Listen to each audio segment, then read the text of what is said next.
His name is Mr. Mark Sherland, the president of Robert Burns World Federation.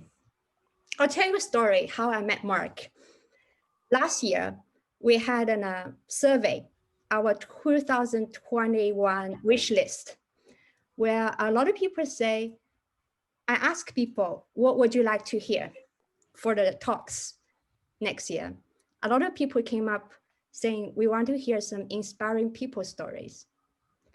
So this year I was doing a little bit planning, and it happens that tomorrow, 25th of January, about 226 years ago, a peasant, a farmer was born in Scotland, and his name is Robert Burns. But he had a tremendous influence in the world of literature, poem, and music to offer us. So I started to Google search the experts about Robert Burns, and I sent email to 10 experts. Same day, when I sent email to Mark Sherland, he immediately responded to me saying, I'm happy to do this. It was really, really kind from someone who neither of us, actually none of us has ever met Mark before. We had a call. I understand his story and a passion and a connection with Scottish culture and Robert Burns. This is how I met Mark and how today it became possible. Mark, can you introduce yourself now? Yes, certainly. Thanks very much.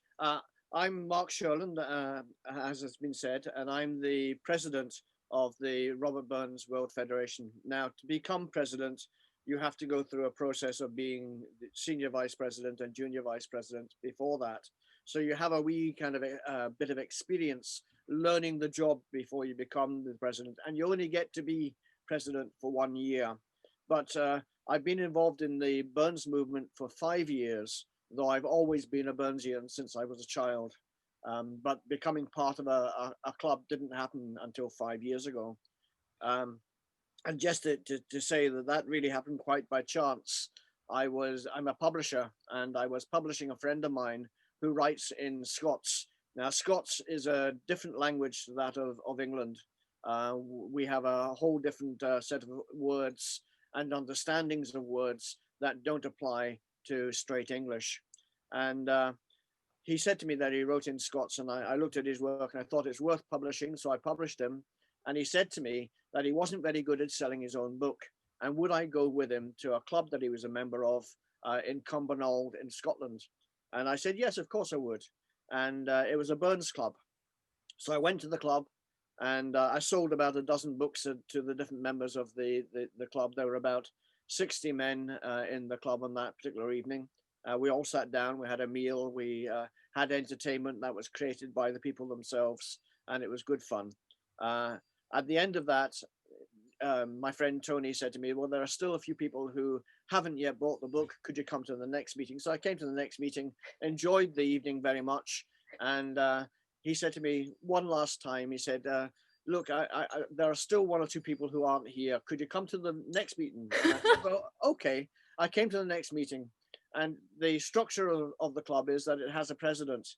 And that evening, the president put his hand on my shoulder and he said, you'll be joining us. And I said, well, I wasn't really planning to. I'm only here to sell the book. He said, no, you will be joining us. I said, well, I really want. He says, you are joining us, and put a membership form in front of me. And the rest of it is kind of history. What a story. And Mark, after 3 times you joining our event, I will give you an application membership form.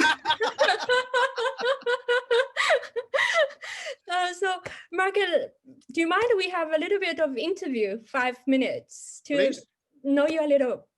I know you were born in Kent, South England, and at the age of 2, you moved to Scotland. In your personal experience, what are some big differences between an English culture versus Scottish culture? The Scottish people have always been a different people to those from England, partly because the invasions that England suffered and the invasions that Scotland had were different. So the Scottish people have a kind of different route to understanding who they are. And part of that understanding of who Scots people are is embedded in the language that we speak here in Scotland. Now, we sound like we're speaking English, but there are lots of words that we use that are uniquely Scottish. And the big difference between English as a straight language and Scots as a language is that the Scottish words come from the heart. They are an emotional language, and it's very different to the English language, which is about describing the world you're in. And English is very good for that, whereas Scots is about understanding it from the heart on an emotional level. So when you say a Scottish word, and we have a wonderful word for bad weather when it's wet and miserable, and that word is drich. And the word drich means not just wet and miserable, but it also has the color of gray within it. It has the understanding of feeling a bit sad. And all those kind of feelings are embodied in a single word. Whereas in English, you would have to explain, well, the weather is very bad. It's raining very heavily. It's a bit misty. All of that is in that single word, drich. It sounds like this word has so many dimensions. It has a sense of visual, sense of feeling, sense of audio. No wonder Harry Potter was written in Scotland. Well, yes, and even words that you may not realize in Harry Potter are from Scottish or Northern English derivation. So Dumbledore, for example, is actually a common name for a bumblebee.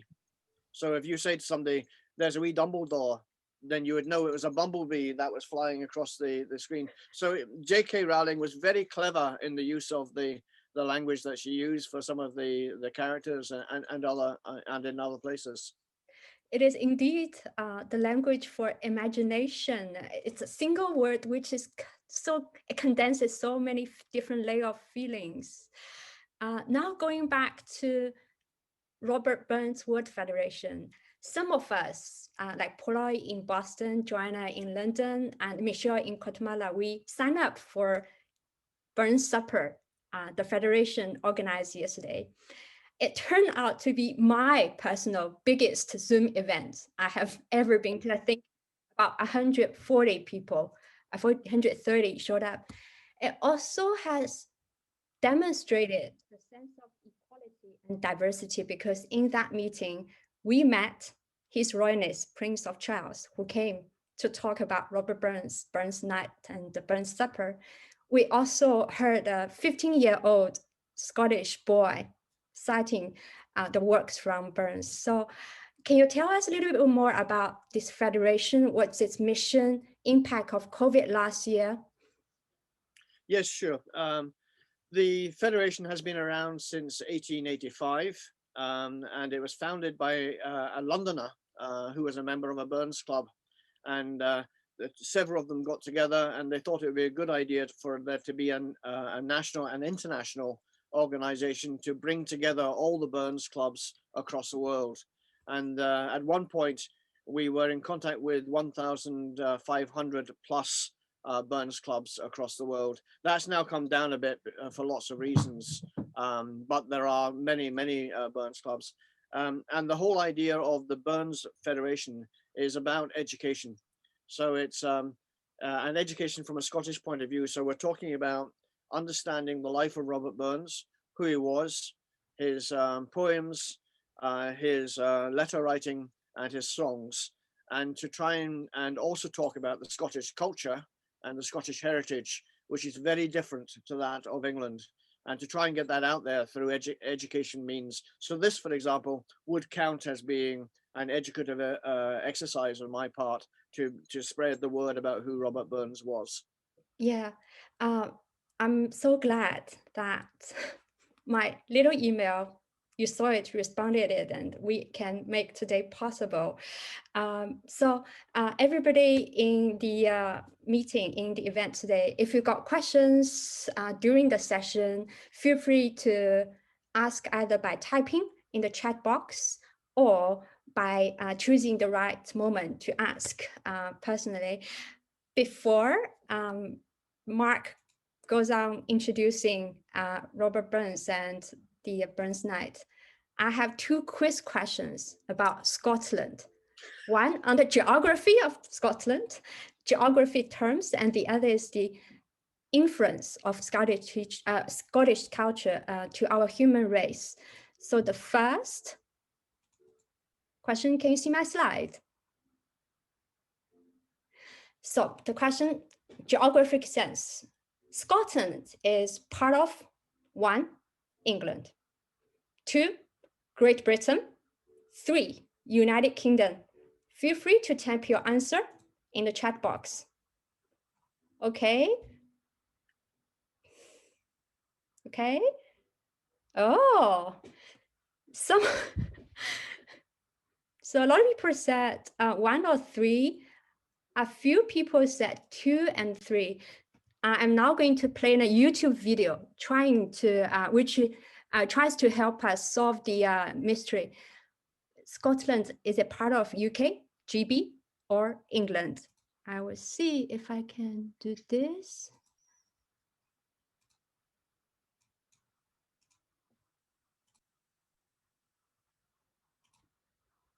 Secretly laugh at those who use the terms incorrectly. Who knows the answers to these questions? I do, and I'm going to tell you right now. For the lost, this is the world, this is the European continent, and this is the place we have to untangle. The area shown in purple is the United Kingdom. Part of the confusion is that the United Kingdom is not a single country, but instead is a country of countries. It contains inside of it 4 co-equal and sovereign nations. The first of these is England, shown here in red. England is often confused with the United Kingdom as a whole because it's the largest and most populous of the nations and contains the de facto capital city, London. To the north is Scotland, shown in blue, and to the west is Wales, shown in white. And, often forgotten even by those who live in the United Kingdom, is Northern Ireland, shown in orange. Each country has a local term for the population. While you can call them all British, it's not recommended as the 4 countries generally don't like each other. The Northern Irish, Scottish, and Welsh regard the English as slave-driving colonial masters, no matter that all 3 have their own devolved parliaments and are allowed to vote on English laws, despite the reverse not being true, and the English generally guard the rest as rural yokels who spend too much time with their sheep. However, as the 4 constituent countries don't have their own passports, they are all British citizens, like it or not. They are British citizens of the United Kingdom, whose full name, by the way, is the United Kingdom of Great Britain and Northern Ireland. So where's Great Britain hiding? Right here. The area covered in black is Great Britain. Unlike England, Scotland, Wales, and Northern Ireland, Great Britain is a geographical rather than a political term. Great Britain is the largest island among the... So for those who answered, Scotland is part of United Kingdom and Great Britain. You got it right. Very important detail. Second question is about the cultural heritage Scotland has brought to all of us. Doesn't matter which language you speak, which country you're from or based. That influence really impacted our daily life. So that goes to the second slide. Number 1, Robert Burns, who wrote the famous song, Auld Lang Syne, which is the 3rd most popular English-speaking song. Second person, Sir Alexander Fleming. He discovered penicillin, which is the world's first antibiotics. More importantly, he gave the world for free. He didn't ask for money back.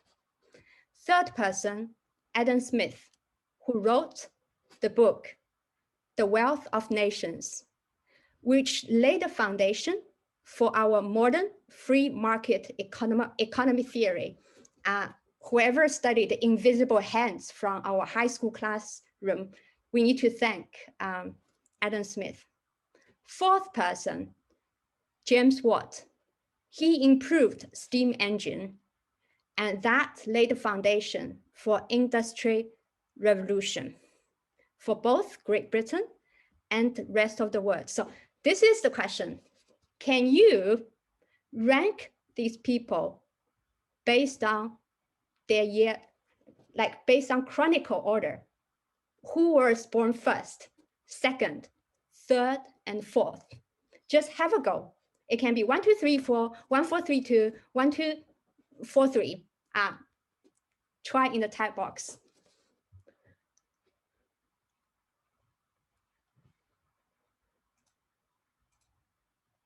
Okay. 1, 3, 4, 2. 1, 2, 3, 4.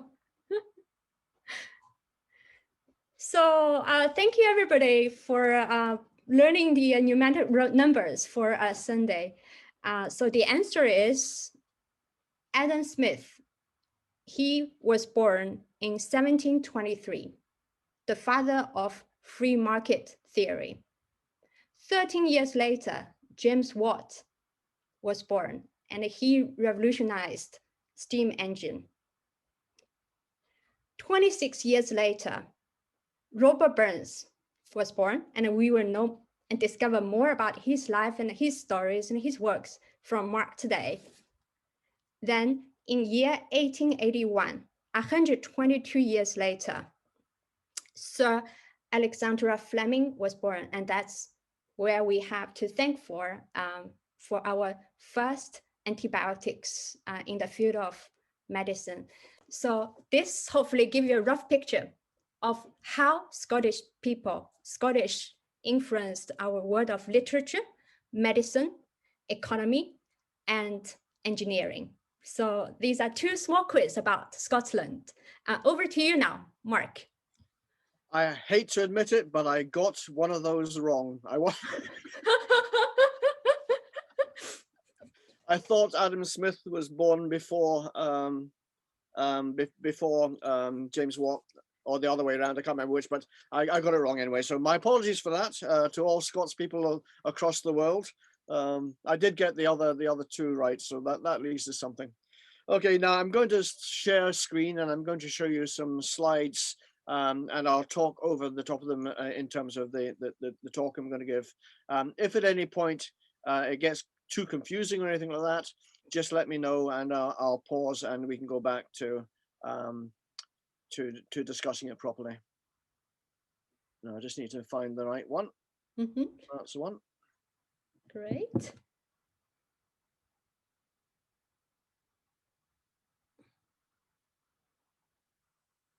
Okay, are you now seeing the screen? Yes, we are. Okay, that's great. I'm just going to play it. Okay, so Robert Burns was born on the 25th of January, 1759, and he died on the 21st of July, 1796, aged only 37 years. He was born into relative poverty, and he was the first of 7 children to his parents, William Burness and Agnes Brun. The cottage in which he was born had been built by his father and still stands as part of a museum complex in Alloway, Ayrshire. William Burness was a market gardener and then a farmer. You might note that his father's name was Burness, but Robert and his brother Gilbert changed the family name to the more common Ayrshire name of Burns around 1786. Robert had very little formal schooling, having only 3 years when a child, and a few weeks here and there afterwards when his farm work allowed him. He was, however, a quick learner and was largely self-taught to a high degree. He was an avid reader, and as a family, they would sit down around the fireplace in the evenings to read to each other as a family. Robert, in one of his letters, remarked that he was inspired by the tales of Hannibal and of Sir William Wallace, who poured Scottish prejudice into my veins, which is boiled there in each and every one of my waking moments. So much so that Robert Burns, when he was a child, would wander around the area dressed as William Wallace, and he would march alongside soldiers as they passed through the town. Burns stated in his autobiographical letter, written in 1787 to Dr. John Moore, that his young superiors, encouraged by John Murdoch, who was his tutor, gave him books to learn and books to read. Even then, he could pick up some observations, and one, Dr. John Markham's eldest son, John Markham Jr., helped him to learn a little French. By the end of Burns's life, he was fairly fluent in not just English and Scots, but also in French. And in fact, on his bedside table, when he died, there was an open book of a French novel that he was reading. Throughout his life, he was capable of holding conversation, debate and challenge, both high-born and low, whether through discourse, poetry, song, or letter writing. He wrote his first poem on or around the age of 15, and the title of it is "Oh, Once I Loved a Bonnie Lass." Now, bonnie is one of those words that comes from Scotland. Now, the whole poem is partly in English and partly in Scots. I'm going to read it for you, but don't worry if you don't understand it. Try and understand it with your heart, because that's the whole thing about Scots poetry, is understanding it with your heart is the important thing. Oh, once I loved a bonny lass, aye, and I love her still, and whilst that virtue warms my breast, I'll love my handsome Nell. As bonny lasses I hae seen, and mony full as braw, but for as modest, graceful mine, I never liked saw. A bonny lass, I will confess, is pleasant to the ee, but without some better qualities, she's no a lass for me. But Nelly's looks are blithe and sweet, and what is best of all, her reputation is complete and fair without a flaw. She dresses aye sae clean and neat, both decent and genteel, and then there's something in her gait gars ony dress look weel. A gaudy dress and gentle air may slightly touch the heart, but it's innocence and modesty that polishes the dart. 'Tis this in Nelly pleases me, 'tis this enchants my soul, for absolutely in my breast she reigns without control. Now, when you consider that this was written by somebody who was 15 years old, it's really quite accomplished. Now, it's well known that Robert Burns loved the lasses, the ladies, just a little bit too much. And it is believed that he sired 12 or 13 children to 4 different mothers, of which 9 were to his eventual wife, Jean Armour. The delay in their marriage was caused by Jean's father disapproving of Robert and the fact that he'd made her pregnant, and he banned them from being together. This banishment and the threat of legal action against Burns nearly made Robert decide to go to Jamaica to become a bookkeeper for a slave plantation, stopped only by the publication and success of his first book of poetry, published on the 31st of July, 1786 in Kilmarnock, Ayrshire.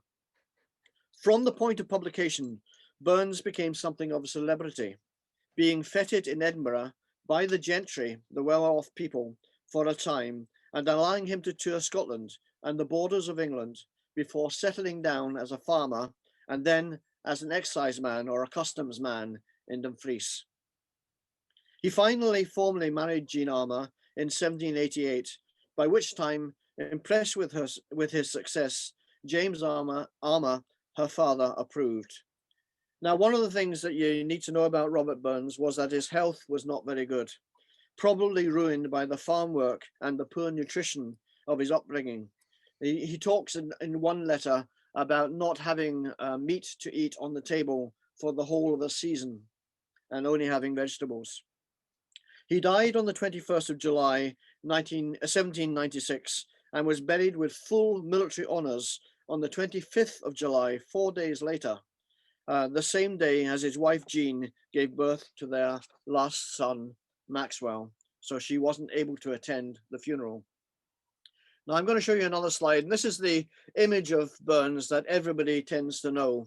This was painted in Burns's lifetime by an artist called Alexander Naismith. It's a head and shoulders portrait.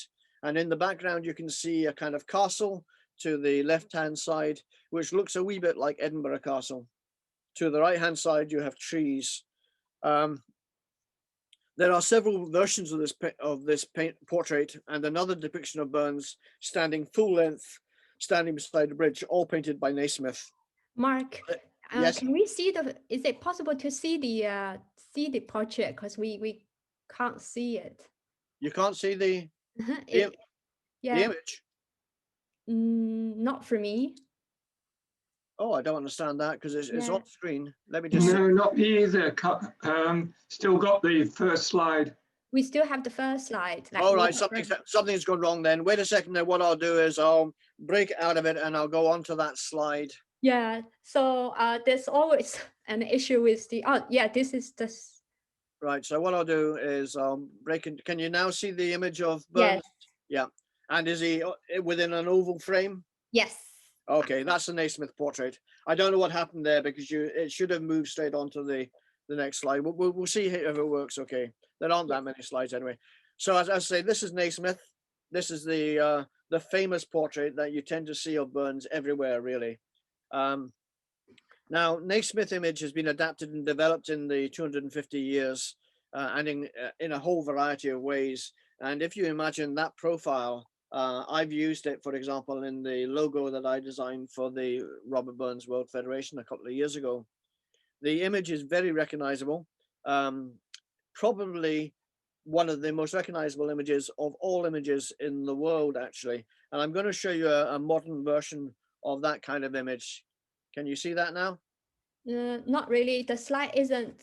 Hasn't moved, right? Okay. I'll have to stop and then go back to it and then. Yeah. Yeah. Wait a second. That happens. Okay. I'll go back to the slide again now. Great. And hopefully we'll be able to see it.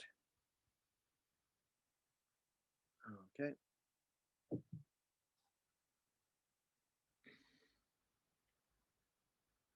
Oh, that's the modern image of. Yes. Wow.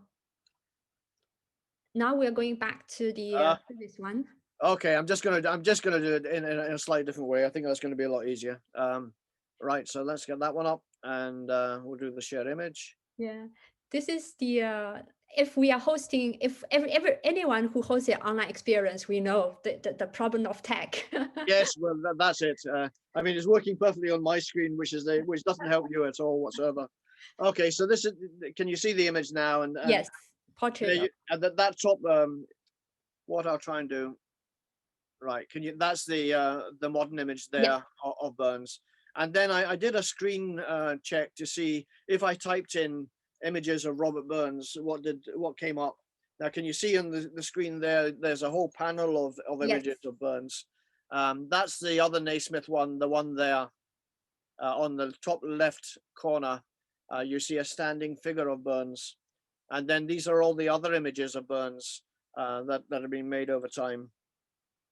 Okay, so I'm now going to try and get you to one of the other slides that's quite important. So I'm going to have to mess around here. Let me just see. Click that one. Yeah, it shows up. Okay, so you've now got a map there, yeah? Yes. Okay, so this map is the map of all the Burns events over the world, and this has just been created and is up on the web, and it was created by a guy called Paul Malgrati, who's a Frenchman who is very interested in Burns, and he's now working in Glasgow University along with Mr. Brian Aitken, and they try to find out how many Burns suppers and Burns events there were across the world in a given moment in time. So as you can see, there's 2,500 listed Burns events that occur in 2019 and 2020 over the Burns period. So that's usually between the middle of January to about the middle of February. That's kind of what we call Burns season. So 2,500, which is quite a large number of Burns events if you think about it. And then even within Great Britain, you have 1,704. But if you look at the spread there, you'll see there are some in Australia, there's some in Africa, there's some in Russia. There's actually more in Russia that I know about than is showing on this map. There's quite a lot in America and in Canada and South America. So you can see the spread of Burns events is quite incredible. And I also mentioned that the World Federation, we used to keep a very careful listing of every Burns club that came to us to join. And we had reached up to 1,500. However, when it was digitized, they decided to choose a different numbering system, and I'm trying to move it back so that we can go back to being to keeping contact with the 1,500 we used to have. We now have about 250 Burns clubs that are affiliated. Right, let's just give you a wee look at what a Burns supper looks like. I'm going to change the screen now, and can you see now? Yes. Yeah, a Burns supper up in front of you. This is a meal which is uniquely Scottish, of haggis, neeps, and tatties. Now, neeps and tatties are two Scots words, So if I explain that neeps are turnips, a root vegetable that's quite common, but in Scotland it has this other term, neeps, and neeps is really mashed turnip and is very specific. So if you're talking to somebody about neeps, you're not talking about the full turnip. You are talking about it having already been mashed into what you see in front of you in the kind of orange image of vegetable there. The tatties, that's the Scots word for potatoes. That's mashed potatoes there, and that's always traditional with a burnt supper to have mashed potato, and that's the haggis there. The first burnt supper, we think, was in 1801. That's only 4 years after Robert Burns died. And 9 men who knew him well met in the cottage that Robert Burns was born in, and they had this first burnt supper. And they did things that have become established as being the way that you always do things in a burnt supper. So they had the address to the haggis, and there's a poem that Robert Burns wrote, which is addressed to this strange meat concoction here, which is the address to the haggis. And it starts off, fair for your sonsy face, great chief to know the pudding race. And I will explain that in a bit, but that's how it starts. And it then goes on in many verses to describe how wonderful the haggis is. But it's slightly jokey, and you have to understand that Scottish sense of humor pokes fun at itself all the time. We're never very serious about ourselves for lots of reasons. The second thing that happens is at a burnt supper, you always have a toast to the immortal memory. And the immortal memory is the memory of Robert Burns. So for example, at the burnt supper that Minji was part of yesterday, I gave the immortal memory to Robert Burns. And it's an address which deals with some aspect of the life of Robert Burns and looking at contemporary society. So in my immortal memory, I spoke about the worldwide reach of Burns and the fact that there are so many burnt suppers across the globe. Now, after that immediate burnt supper that you see there, what then happened was there was a small pause before the first Burns Club formed, but it was only a matter of a couple of years later when the first Burns Club, which was the Greenock Burns Club, which is not very far from where I live, it came together as a club and held its Burns Supper. And from that, the whole of the Burns Supper movement really grew. And not only did it grow in Scotland, but because a lot of Scots emigrated to America and to Canada, or were soldiers in places like India and Africa, they took the Scottish traditions with them, and Burns suppers spread across the world. Now, for example, last year, when it was Burns season, I managed to go to a few Burns suppers. I'm going to stop sharing screen and I'm going to talk to you straight on now. I've got one more slide to show you, but I'll show you that a bit later. I managed to go to a few Burns suppers during the before lockdown last year. And on the Wednesday of the first week, on Burns Week, I attended the Robert Burns Humanitarian Awards in the old clay biggin. Now that's the term we use for the cottage that was built by William Burness, the old clay biggin, which simply means it's a house built of clay and straw, really. And at the Robert Burns Humanitarian Awards, it was really humbling to listen to the finalists being chosen and the work that had brought them to that particular Burns supper. For example, there was an Arab doctor who worked in an Israeli hospital, even though 2 of his daughters had been killed in that conflict. There was representatives of an organization called Spirit Aid, who work in poor areas across the globe.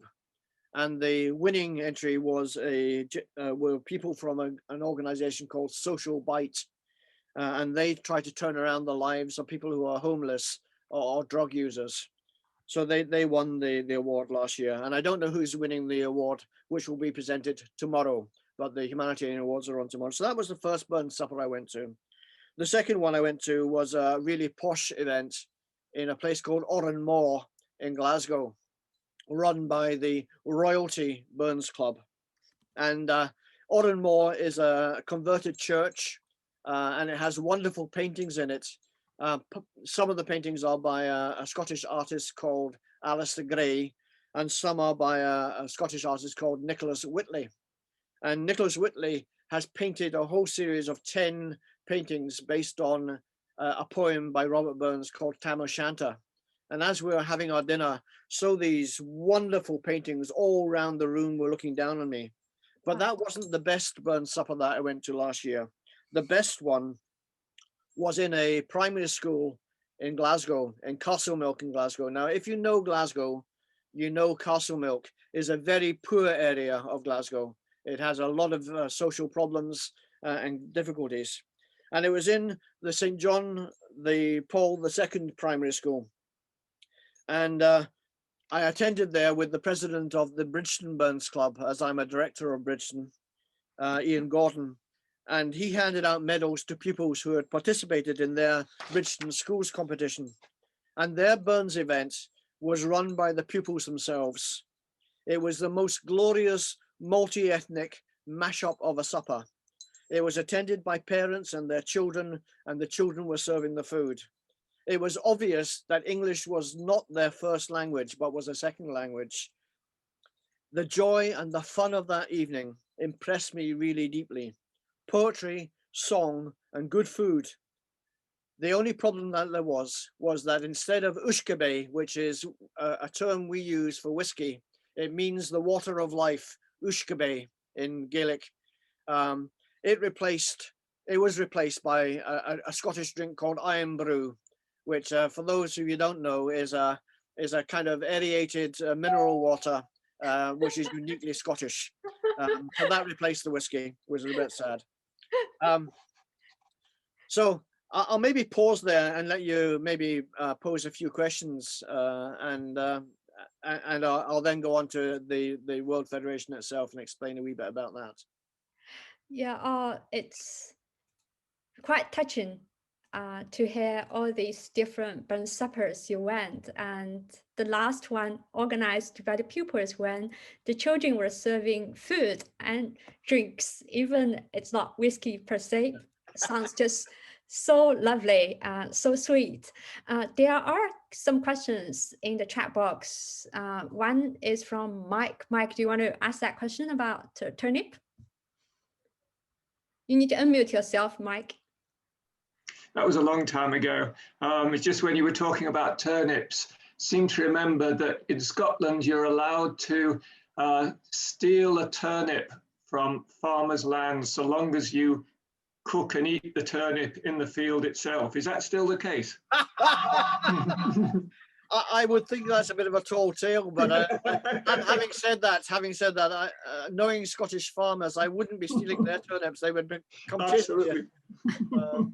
But yeah, I mean, there are a lot of these kind of strange folkloric traditions that are around about, and Burns in actual fact wrote about folklore quite a bit. But yeah, that sounds like a wonderful one. I must investigate to find out if that's something I can find some basis on. And Alison has a question to you and everyone. What is the crest beside Mark? Well, well done, Alison, for noticing that. The crest is a unique crest that Robert Burns himself designed. The only difference between this one and the one that Robert Burns actually wanted is that what they call the field, that is, if you look at the shield, the color of the shield here is white. Robert Burns wanted his shield to be blue, but he designed this shield. And a few years ago, we realized that the Robert Burns World Federation didn't have a shield that was our own. So we got in contact with a guy in Scotland called the Lord Lion. And his job is to manage who gets these crests to use and who doesn't. And he allowed us to take this crest as being the crest for the Robert Burns World Federation. So if I talk about it a wee bit, you see here a holly bush That's the tree that's in the bottom of the shield. And that was something that Burns wanted, a holly bush, not a tree, but a holly bush. Then above it, you can see two crossed saltire style instruments. One is a kind of walking staff or a pipe, and the other is a horn.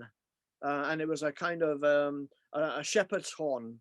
And that's the thing that you can just about make out that it's got little finger points on it, but it's made from a bone or several bones and joined together. And that was a shepherd's pipe. There above that, you've got the shield or the helmet of the knight, and then above that you've got a lark holding a sprig of, oh no, I think it's a sprig of mistletoe, but I'm not absolutely sure. And then round the top of it, you've got the crest, which says, better a wee bush than nae build. And basically what that means is it's better to work than not to work, or it's better to build a house than not to build a house. It's that kind of idea. And the idea is that if the bird doesn't build its nest, it won't have anywhere to live. So that was the crest that Burns. Now, interestingly, in Burns's lifetime, he never got this shield made for himself. So one of the things that's happened in the last couple of months is we've been talking to the Lord Lion to see if he will give us permission to posthumously give the crest that Burns designed back to him as if he was granted it when he was alive. So the one difference that will be is that the shield background will be blue, which was what Burns wanted on his shield. So thanks very much for that very interesting question, Alison. That's what the crest is. I would like to follow up on Alison's question. That's referring to the gold chain on your neck and your backdrop. Two things. Okay. Yeah. Again, this is something that's happened in the last little while. The tartan in the background is the brand new Robert Burns World Federation tartan. It was literally woven on Tuesday this week. So it's that new. Wow. And I've got my kilt. I'm not wearing it today, but I was wearing it last night. And this is the brand new tartan that we now own. And just to explain how a tartan is kind of designed, the tartan has to have a story behind it. So I'm going to explain what the story is. If you look at the background, the red is the blood of all humanity, because Burns believed that we are all equal and that we are all brothers and sisters. So the blood is the blood of all, the red is the blood of all mankind. The blue is the pale blue of Scottish skies, because unlike you in Florida or you in lovely areas of Bangkok, for example, we don't have an awful lot of bright blue skies. We tend to have pale blue skies if we're lucky. So the pale blue is the pale blue skies of Scotland. And the green is the one thing about having a wet climate is our greenery is very, very green. And that stays green all the way through the year. And that is even a difference between England and Scotland. In England, they tend to get a lot more sunshine, so their grass tends to burn out over the summer. In Scotland, it's very, very rare for the grass to be any other color but that really bright green. So the green is the color of our grass and of our hillsides. You'll also see a white line running down the middle there. That is for the paper that Burns wrote on. So it's the same color as the paper that he would use. And there's also a black line, which is the black ink that he literally had to make himself to write his poetry. And he made the ink out of oak gall and soot, and mixed it with various chemicals to make the ink work. So that's the story of our tartan. Mark, I somehow I felt every simple thing contains so much intensity of information, and if we don't ask, we don't understand. Oh my God. And the other question you asked is about the other color I didn't mention, and that is you can see a kind of gold color running all the way through. Mm-hmm. And that's because Burns said that this kind of thing around people's necks really doesn't matter. What does matter is the gold that is inside the heart. So he said the man is but the rank is but the guinea stamp the man's the gowd for all that. And what that means is that if you have a rank like his Royal Highness, when you come to a Burns supper, you lose that rank, because we are all equal sitting at the table at Burns. And he was very keen on that. And he says that the gold is what's inside a person, not what's around their neck. But this particular chain is the chain that only the president of the Robert Burns Federation is allowed to wear. And every year, there's a new name put onto one of these little panels around the edge. However, there is a big problem. My name is going to be the last name on this particular chain as it is, because there is only space for my name. Thereafter, we have to figure out about maybe putting another outside chain around the outside of it. It's worth a lot of money. Somebody said to me the other day, they thought it was a brass chain. And I said, no, it's not. It's insured for £70,000.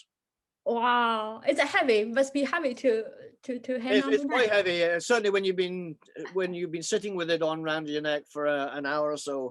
Yes, it's pretty heavy. But it just notes that right now I have this particular position, but I'm the same as anybody else when we sit down at a Burns supper.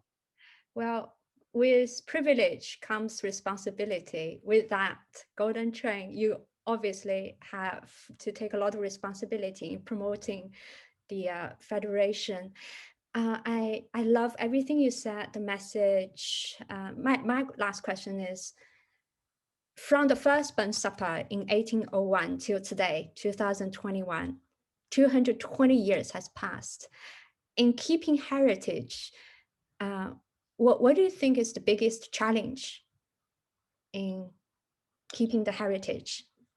The whole principle of the Federation is about education. It's about making sure that people remember Burns.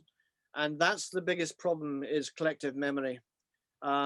If Burns ever stops being, if the Scots language ever goes out of use, which is a possibility, though I hope it doesn't, because it's such a rich language.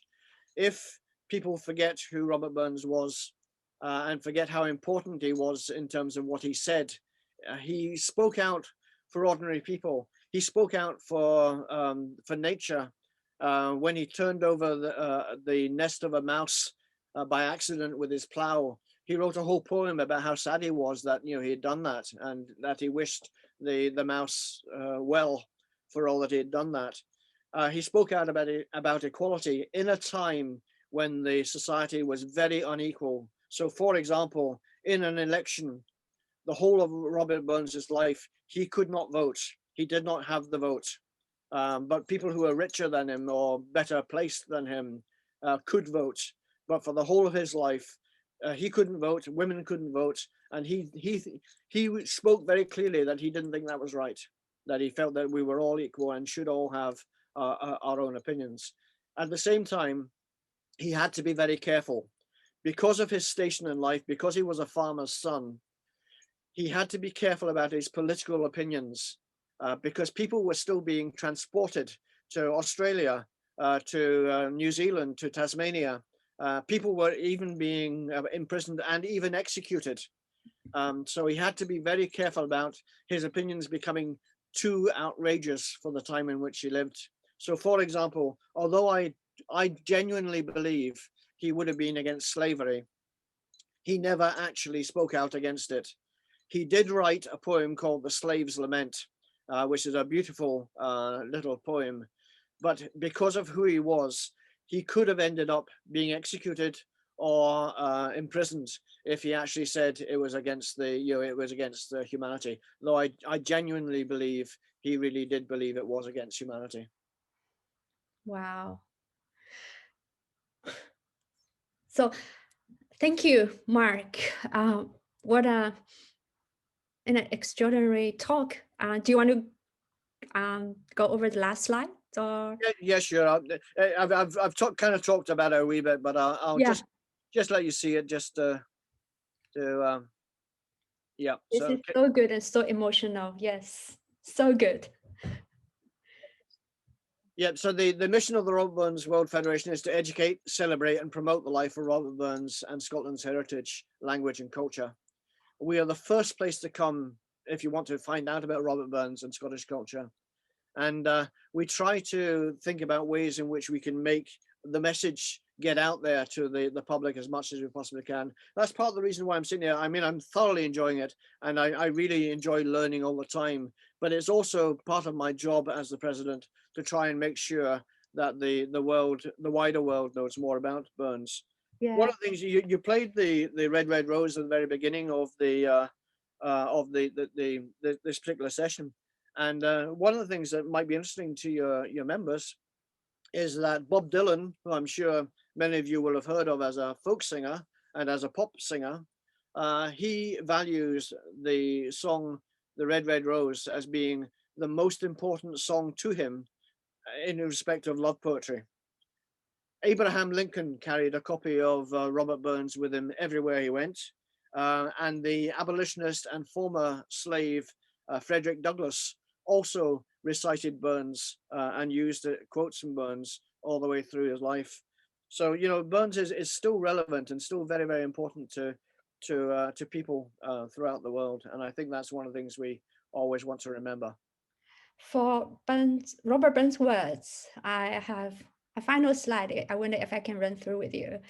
That's one of the most the third most popular English-speaking song ever. It's called Auld Lang Syne. Maybe I'm ignorant, or maybe other people have the same question. I don't really understand the word. So what I did was, if everybody can see my slide, I put down the lyrics of Auld Lang Syne, the traditional, the way he wrote, and the modern English. So can you just quickly talk us through the meaning, the significance, what this song really conveys? It's about the idea that you shouldn't lose your friends and you shouldn't forget them. You should always try to remember them. So although the structure of the poem makes this a wee bit difficult to understand, what he's saying is that you should take the opportunities when you can to refresh your acquaintances with your friendships. And what's more, you should try to extend that to other people as well, so that every person that comes into your world, you ought to try to make a friend. So that's kind of the basis behind the song. Simply beautiful, and it says so much about maybe the group here and the group we joined yesterday. People generally really welcoming in sharing what they know, their skills and time. Also welcoming other people. So I think this is an opportunity. I want to thank Mark Shelland, who devoted 1 hour of his very generous time out of a very, very big schedule to share the life and the works and philosophy of Robert Burns with us. Thank you so much.